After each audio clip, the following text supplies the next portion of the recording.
Hi everyone, this is Melissa May. I just wanted to come on and do a quick dream video that I had a dream last night, and it was about the mark of the beast. So I'm going to go ahead and get into that. So I had a dream that my husband and I, we were kind of at some big event. I don't know if it was like a concert or it felt like it was at a concert. So it was, you know, kind of like it was being held in a big sports arena. And so when we drove into the parking lot, I remembered seeing like a ton of cars, just a lot of cars there. So when the event was done, something had taken place in the world. A change had been made to where you could not come and go freely because you needed something in the hand to be able to come and go freely and travel. So this gentleman had come and got my husband and I, and he had taken us up to the room. And so I can remember my husband saying to this gentleman, he's like, well, you know, how long is this going to take? How long is this going to be that we're going to, you know, be in this room? And the guy looked at my husband and I, he goes, well, that depends on you and your wife. He goes, that depends if you decide to make a good decision or a bad decision. And so Jason was like, oh, okay. So anyway, this gentleman excused himself and he said, you know, I'll be right back. And he goes, when I come back, I'll be taking you to this other area where you're going to have to make a decision. So when the guy came back, he was not nice.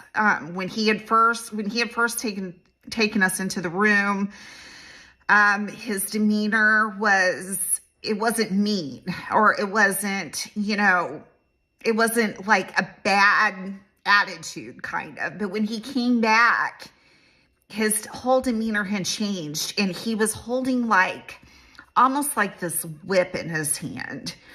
And he looked at me and he goes, okay, he looked at me and said, you're first. He goes, you are first. And he goes, and if you don't listen to me and if you do not comply, you are going to get hit with this whip. And so, of course, in my mind, I'm thinking, you know, like what in the world is like going on? So I went ahead and he, you know, I followed him to this other area. And something inside of me was like, Melissa, you've got to try to find a way of escape. And so I was like, okay. So I was like, okay, Lord, you're going to have to help me.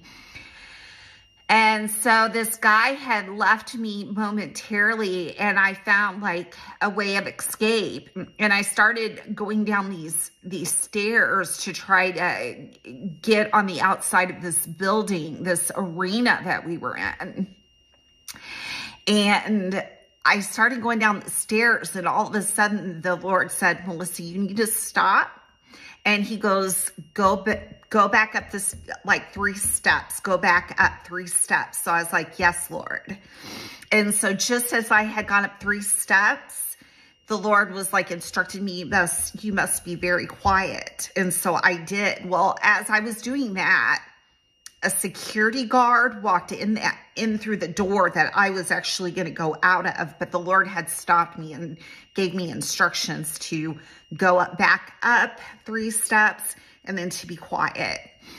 And so he came in and of course I was way above his like field of vision, and the security guard almost looked like he had a lot on his mind. He wasn't looking up the stairs. He was only like focused on whatever his mind was on. And the security guard actually had to, he walked over to like a desk area with like a computer sat. And then I could hear in his mind where he was like, I really have to go to the restroom.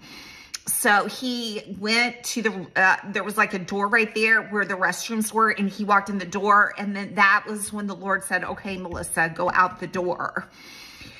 So I exited out the door, made the escape, and I was headed over to this area where, I don't know, there was just, you know, some people were gathered outside. And so I walked over to this gentleman and I said, you know, I said, what was going on in there? And he goes, well, don't you know? He's like, we had to take a chip. They had to put a chip in our hand in order for us to leave the building. He goes, didn't you get one? And he's like, he goes, let me see your chip. Let me see your hand right now. And of course, you know, I didn't have one. I had escaped and I was like, oh my gosh. So I basically turned around and started running. But I had actually looked at the parking lot, and you guys, like 80% of the cars had left that parking lot. Like almost 80% of those people that were in that arena, they ended up taking the mark. And there was still about 20% of cars in there that were still parked there that obviously had not taken it. And so that was pretty much the end of the dream.